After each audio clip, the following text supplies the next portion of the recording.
A vast vista reveals Lumora, a thriving kingdom nestled deep within a lush valley. The camera hones in on the detailed tapestries, a testament to the exquisite craftsmanship of Lumorian artisans. At the head of the ornate table, Queen Lila listens intently, her wisdom a guiding light in the royal palace. Regent Orator watches with a mask of concern, ambition flickering in his eyes. Suddenly, a wave of sickness washes over Queen Lila as she clutches her chest. A dark omen descends, foreshadowing a looming crisis for the kingdom. Bathed in the soft glow of the afternoon sun, Lila's inquisitive eyes scan the ancient texts, each page whispering secrets of forgotten lore.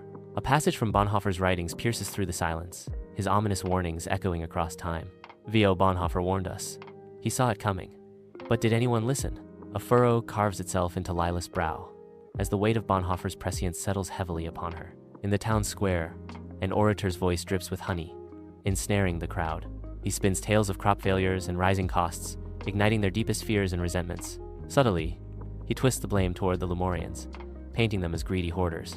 The crowd murmurs, suspicion and resentment growing like poison ivy. The weaving workshop buzzes with rhythmic sounds as Lumorians create vibrant tapestries, their skilled hands reflecting Lumora's prosperity. Sunlight floods the room, illuminating the colorful threads, as whispers of growing resentment ripple through the workshop.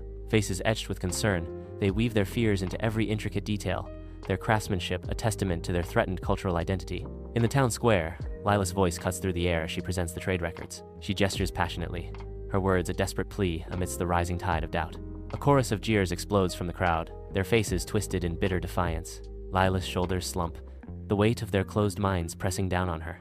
In the dim light of his office, Orator sits alone, a sinister smile creeping across his face. The downfall of the Lumorians consumes him. He begins to weave his next speech, a tapestry of lies and half-truths. In Lumora Valley, Orator's decree shatters the peace as families are forcibly removed from their homes. Their looms are smashed, tapestries trampled underfoot as the mob cheers, deafened by Orator's deceit. Chaos reigns in Lumora Valley, a stark testament to the injustice unleashed by Orator's command. The Lumorians march out of the kingdom, their faces marked by sorrow. Lila watches, her heart heavy with guilt and regret. She knows Lumora is doomed without them. Months later, the once bustling marketplace now stands empty and desolate. Without the Lumorians' trade, the kingdom's economy collapses, and despair settles over Lumora. Hunger gnaws at the kingdom's belly, and the people begin to question Orator's leadership. In the dim-lit bakery, the gaunt baker stands amid flour-dusted counters, worry etched deep into his face. He looks at the meager loaf, a shadow of doubt flickering in his eyes. I don't know. Can we trust Orator's claims?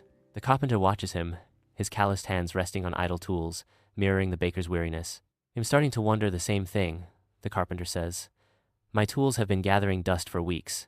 The grand hall transforms into a battleground of furious citizens, their faces contorted with rage and disappointment, encircle Orator. At the vanguard, the baker, his apron bearing the marks of his labor, and the carpenter, his hands toughened by years of toil, advance, their accusations hanging heavy in the air. You lied to us, Orator, the baker shouts, his voice resonating with the collective disillusionment. The carpenter's demand pierces the tension. We demand the truth, Orator stammers, his arrogance shattered. I don't know what you're talking about.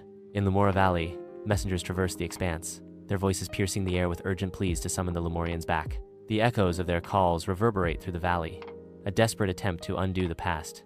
Among the remaining people, faces etched with regret mirror the haunting realization of their past transgressions. In the grand hall of the royal palace, Queen Lila, revitalized, ascends her throne, radiating hope. The palace awakens with the return of the Lumorians, their arrival a symbol of restored faith. With open arms, Queen Lila welcomes them, her forgiveness echoing through the hall.